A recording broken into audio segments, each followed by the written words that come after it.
Perang saudara di bumi Mataram kuno. Pada pertengahan abad ke-8, di Jawa bagian tengah, berdiri sebuah kerajaan yang bernama Mataram kuno atau Medang. Lokasi kerajaan ini diperkirakan berada di tengah-tengah pegunungan.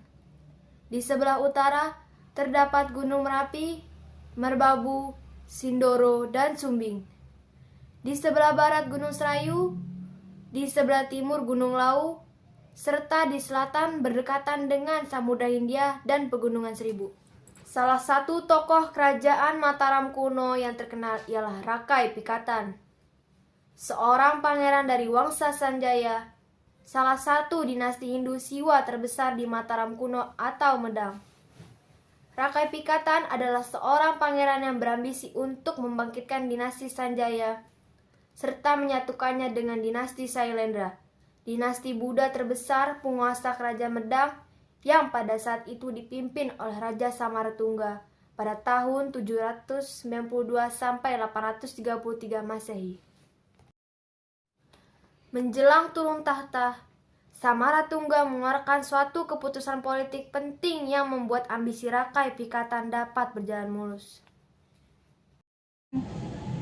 Aku putuskan yang akan menjadi penerusku, waris tahtaku di kerajaan Medang adalah anak pertamaku dari Permaisuri Pramodawardhani. Keputusan sang raja ini menuai penolakan dari anak lelakinya Bala Putradewa, putra Samaratungga dari Dewi Tara, cucu dari Dharmasetu Raja Sriwijaya. Ampun ayahanda, Ananda kira ada yang salah dengan keputusan ayah. Di kerajaan manapun, yang berhak menjadi pewaris tahta adalah anak laki-laki, bukan seorang perempuan, meskipun ia adalah anak pertama raja. Apakah kau menentang keputusanku, wahai Balaputra Dewa? Ampun ayah, Ananda tidak berani. Ananda hanya merasa tidak puas dengan keputusan ayah.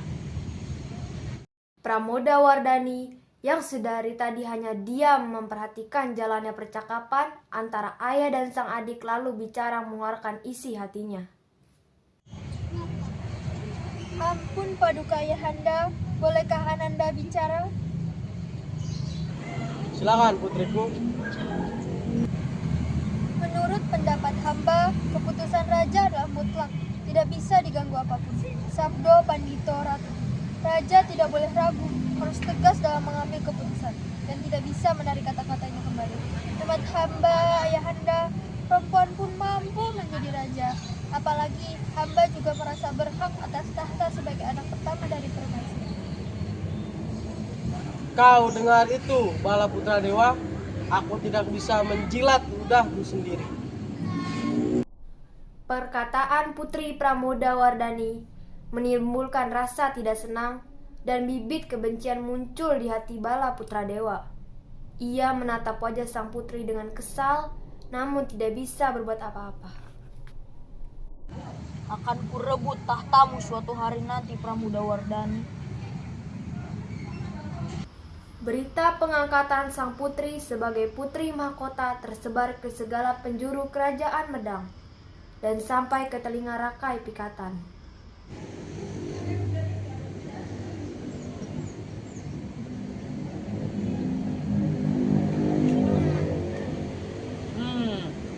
Ini adalah peluang untukku. Dengan menikahi Putri Pramodawardhani, dinastiku akan bangkit kembali dan mendapatkan kedudukan yang seimbang dengan dinasti Shailendra. Untuk memuluskan tujuan politiknya, Rakai Pikatan berusaha mendekati Raja Samaratungga, serta berusaha mengambil hati Putri Pramodawardhani.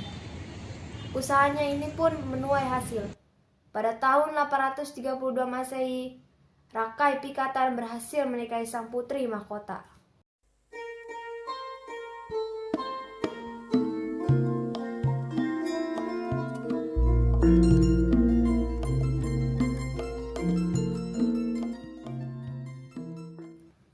Beberapa tahun kemudian setelah pernikahan Putri Pramodawardhani dan Rakai Pikatan, Raja Samaratungga meninggal dunia. Kematian sang raja menimbulkan masalah serius karena sang putra, Bala Putradewa, menuntut haknya atas tahta kerajaan Medang dan menantang perang kepada Pramodawardhani. Rakai Pikatan dan sang istri memutuskan untuk merespon tantangan tersebut.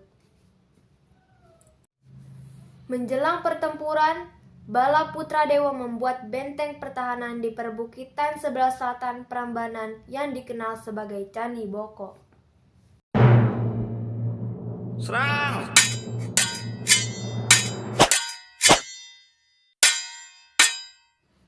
Dalam perang saudara ini, Pramodawardhani yang dibantu oleh suaminya Rakai Pikatan akhirnya mampu mengalahkan dan mendesak Bala Putradewa sehingga ia lari ke Sumatera. Yang di kemudian hari Bala Putradewa menjadi raja di Kedatuan Sriwijaya, mewarisi kerajaan dari kakeknya Darmasetu.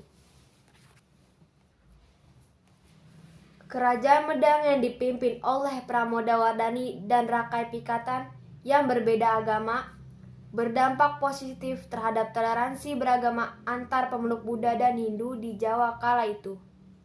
Agama Buddha masih lebih dominan daripada Hindu pada dekade awal abad ke-7. Salah satu buktinya adalah Candi Borobudur. Kompleks candi besar yang dibangun pada era Samaratungga yang diresmikan oleh Pramodawardhani pada tahun 824 Masehi. Pramodawardhani juga mengizinkan sang suami untuk merintis dibangunnya candi-candi Hindu di wilayah kerajaannya. Sebaliknya, Rakai Pikatan pun turut membantu pendirian candi-candi umat Buddha termasuk di wilayah Pelaosan dekat Prambanan.